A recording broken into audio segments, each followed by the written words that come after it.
যারা বিএনপির ত্যাগী নেতা, যারা দীর্ঘ 17 বছর নির্যাতন নিপীড়নের মধ্য দিয়ে গিয়েছে, তারা আমাকে দলে দলে গিয়ে ভোট দিয়েছে। আমার জন্য রাস্তার মধ্যে এই পুরো নির্বাচন প্রক্রিয়ায় যারা কোনোদিন রাজনীতি করে নাই, যারা কোনোদিন লড়াই সংগ্রামের সাথে রাজনীতিকে পলিটিক্যাল হিসেবে সবসময় আমাদেরকে যাদেরকে বলতো জেনারেশন জেড, যারা রাজনীতির কিছুই বোঝে না, এই ছেলেগুলো আমার জন্য রাস্তায় নেমে এসেছে।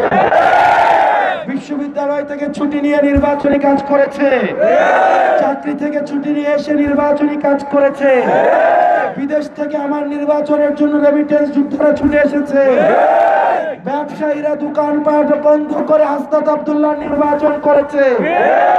আপনারা দেবিদ্বারবাসী প্রমাণ করে দিয়েছেন ক্ষমতা ক্ষমতার হাতে না, ক্ষমতা হচ্ছে জনতার হাতে।